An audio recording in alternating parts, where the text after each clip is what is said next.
So, welcome to another episode of the Nuclear Medicine Molecular Medicine podcast. We're at the Society of Nuclear Medicine meeting 2018 in Philadelphia, and we're going to cover a topic that we've covered a little bit previously on the podcast, and that's about some of the machine learning, deep learning aspects, and some of the other new radiomics variables that can be used to interpret all kinds of images, not just PET images, but largely PET images. I suppose PET images are a little more quantitative. So I'm going to talk to Dr. Arman Rahmim, yeah, and he's from Johns Hopkins. That's right.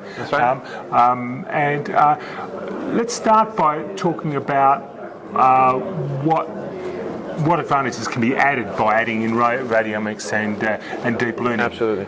It's a pleasure to be here. Thank you for having me. I am actually transitioning from Johns Hopkins to University of British Columbia. I'll be involved with both centers.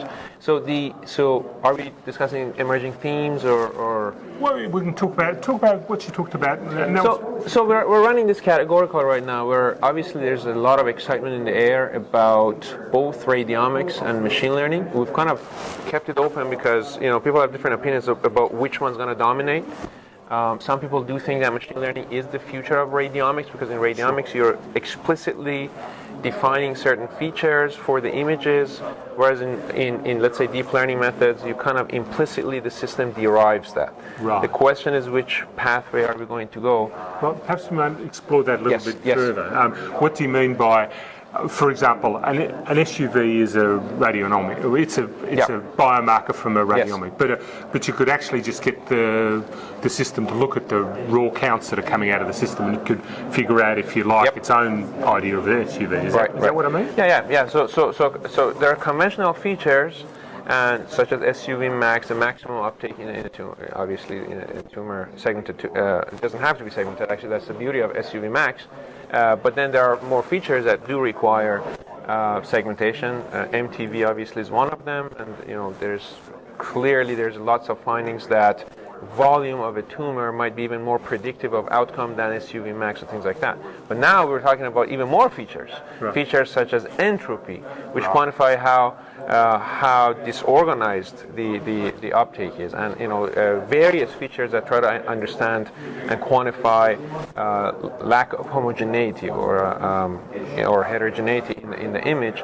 Because, for example, you could imagine that when you have a hypoxic tumor, clearly that manifests itself typically in a particular shape in an FDG PET that is very non-uniform, and we know hypoxic tumors tend to be more resilient to therapy. Therefore, there's a link. There's a biological link between a plausible idea that, we're going to quantify heterogeneity and therefore try to predict outcome and therefore personalized therapy and things like that. So there's a lot of excitement, there's a lot of activity discovering what are those features, what are those metrics, what are those components that will allow us to better predict outcome, to better assess whether therapy is actually working, and even to improve diagnosis. Right. Yeah. And some of those ones are new metrics, and some of them are combinations of old metrics. So you can add SUV, but you can add in the area. They can add how variable it is. You could add the texture of it. You could add the changes in activity over time. So you could perhaps look at those sort of things. Yeah, absolutely. So a lot of these features and metrics are actually coming from the computer science field and from other non-medical imaging applications. And then once people have moved them on to medical imaging, they are finding some of them tend to work really well, and that is partly because they're also very reproducible.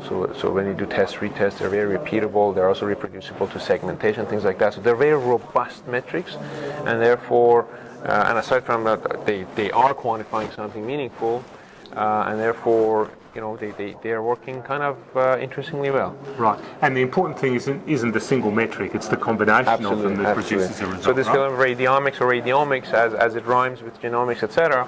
The idea is that you're going to extract a large set of features, and you're going to use advanced techniques to combine them together, as you're saying, to define radiomic signatures, which consist of a variety of features that have come together and are able to do something better than conventional imaging. Right, and that's a little bit different to deep learning, because often that is a black box. right? It doesn't actually have a number or a feature that you can point to that says this is better at diagnosing. It basically says, go away, you figure it out. And come and give me a result. Absolutely. That is very true, and that is something that makes people clinicians uncomfortable, because there's this black box, as you're saying, and it's extracting certain features that we don't necessarily even understand. Even radiomics, when you say, okay, entropy works, they'll be like, what does entropy even mean? And so there's been this big gap, and that gap is being filled up. But something we saw, for example, in today's category called a couple of presentations, is that even in deep learning, when you have this black box, when you use certain backpropagation methods, you can actually indicate which voxels or which parts of the image were most involved in making that particular prediction. So you're actually coming up with, let's say, even a new way to segment or to pinpoint parts of the image that we know are really more predictive of outcomes. So there was a lot of emphasis. If you ever want this to see the light of day in the clinic, you really want the clinicians to be able to see something, to feel something about what are the most important components of an image, or non-imaging features that are really doing. And part of that is combination different images. You're saying that, but one thing that can look at it, say, is the tumour inside or outside the lung, for example. Some of that sort of deep learning could help combine a sort of a combination of radiomics and deep learning to sort of figure that out. Absolutely. So we're not necessarily taking a side on which one's going to really dominate, whether it's going to be radiomics or deep learning, or even a combination of the two. You could extract a lot of features and then use advanced machine learning methods to really combine those together, or you could implicitly have the deep learning method completely extract the features. So that remains an open question, but I think there's a theme again emerging that to really make deep learning work, you need an incredible amount of data, which is very challenging. So with existing kinds of data that we're having right now, it's pretty clear that these other techniques, these radiomic signatures, etc., are possibly even better suited for them. Right. Yeah. So for example, a lot of the facial recognition and things like that that require deep learning, they've had millions of data sets. Google have had millions of data sets in order to learn it. We typically, when we have a research trial, even when we've got a big research trial, there may be only 50 on one side and 50 on the other, or worse still, which is often more common, you might have 100 subjects, but only 10 of them are positive, right? So you've got that kind of problem. Whereas by adding a metric, like a better combination of SUV type parameters, you're going to have something that we can use practically. Absolutely. Though there is this area of transfer learning where you are taking some of those intensely trained networks on something completely irrelevant, and you bring those over which have their parameters initialized properly, and then once you do that, you can actually do really well. So even for something completely unrelated, like whether it's a cat or a dog, if you actually take that network trained on thousands and tens of thousands and hundreds of thousands of images, you bring that over, and then you start to build on top of that for medical imaging, that gives you an advantage. So that's something to think about. And we saw an example where someone used a pile of CTs to do the training and then applied that to an MRI. Absolutely. And so within between different modalities, the one challenge one major challenge that we are now having is the fact that we're dealing with 3D images, whereas the literature that's out there is typically dealing with natural images and therefore 2D images, etc. So really to come in and deal with 3D images, there's a whole frontier that needs to be discovered on how to do this the best possible way. A lot of the things we talked about, or we saw, were about problems related to that.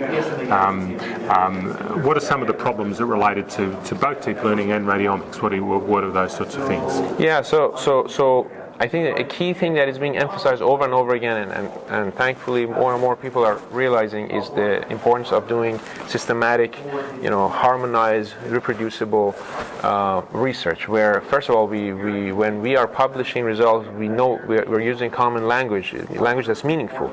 There was one example given that entropy has many different variations, and also even different sources and different definitions.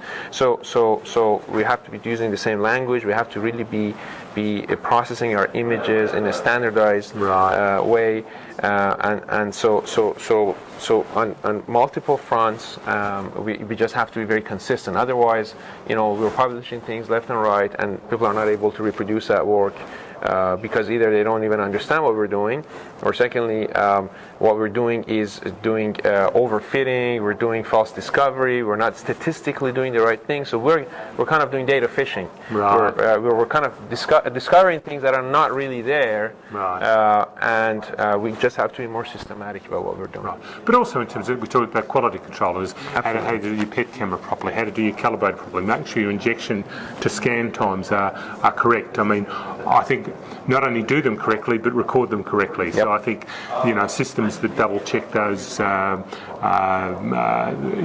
curation, so that those sorts of things are correct. Yep. And I think those kind of things are effective. But the other thing was image reconstruction. That seemed to make a really big difference. Yep, absolutely. And everybody has a whole variety of different image reconstruction values, and often the best reconstruction value for a machine is going to be different to the best reconstruction for a human observer. Would that be a fair comment? Yeah, absolutely. That's a big challenge. So again, there's two possible approaches to this, that we try to sort of make the different centers try to come up with similar reconstructions that are producing similar quality kinds of images and radiomics.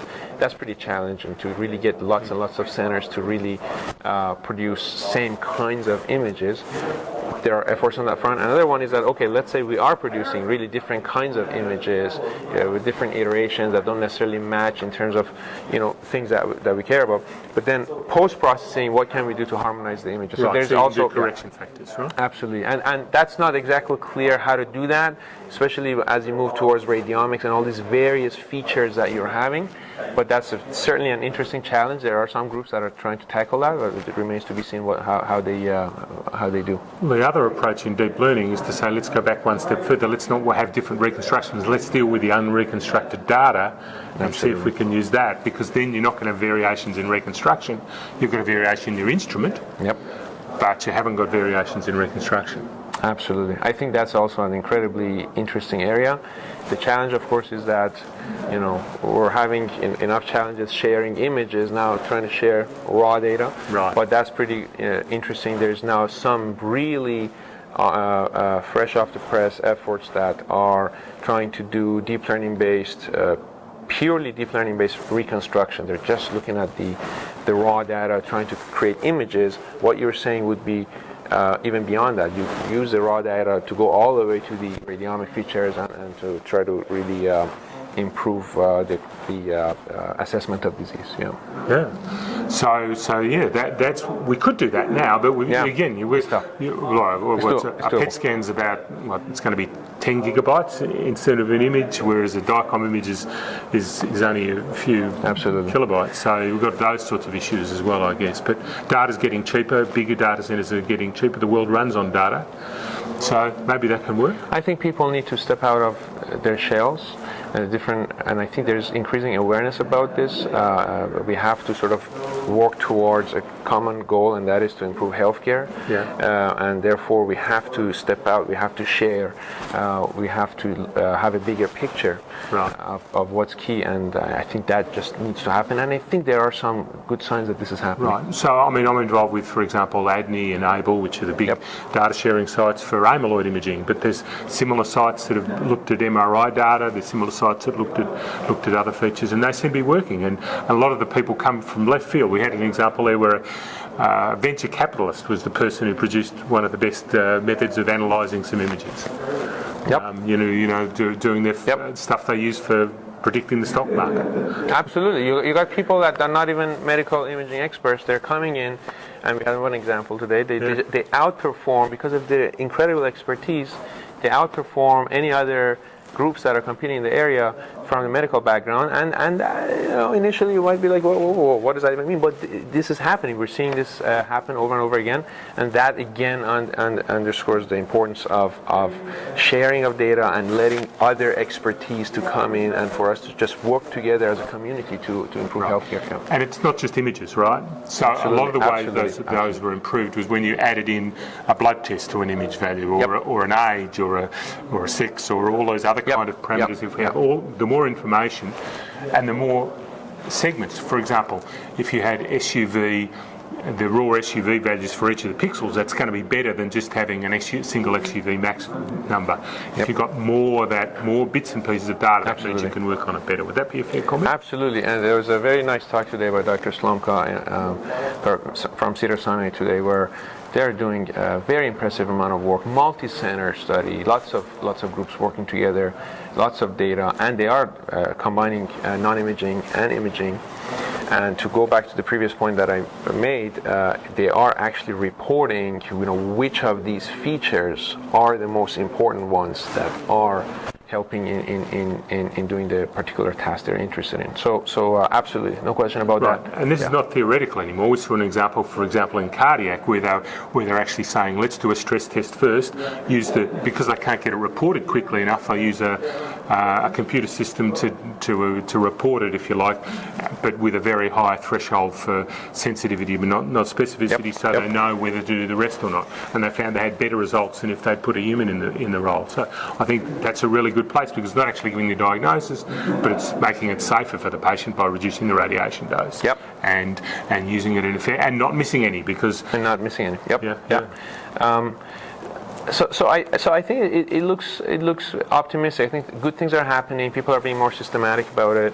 Nowadays, thankfully, you're not really seeing, as you used to see, papers being published with a single set, where you're doing the optimization on it and the evaluation, testing, everything on the same thing. No, we're clearing 2 or 3 distinct data sets. We're kind of, we're getting results that are more believable, but still there's a longer way to go. There's a lot to go, and there's a lot more data that needs to be brought in. I kind of like this quotation, which is kind of an exaggeration. And I showed it today. It says the cure for cancer is data, and I like it because it at least emphasizes that we're not going to have, we are not going to go where we would like to go unless we kind of really. This is a necessary, of course not a sufficient condition, it's a necessary condition for us to just come together, to share, and to just do systematic, reproducible research. And we're doing it. And nuclear medicine's been at the heart of this since the very beginning. The first widely applied work was really on using cardiac to analysing. That goes back, 30 years? So it's quite amazing, and that's the standard, has been for a long time. So I think we can do this, but just do it better. Absolutely. And I really appreciate your talk. Well, thank you. Anything else you add to the talk? I think I would say the future is bright. Yes. We just have to keep working together, again, stepping outside of our own comfort zones and of our own shells, and just making this field move forward. Yeah, I agree. I think the farmer and the cowman should be friends. we should work together, and we should make these things work. And absolutely. I think a lot of doctors are afraid of data, but they should embrace it and use it. Absolutely. Yep. Excellent. Great. Well, thank you very much. Okay. All right.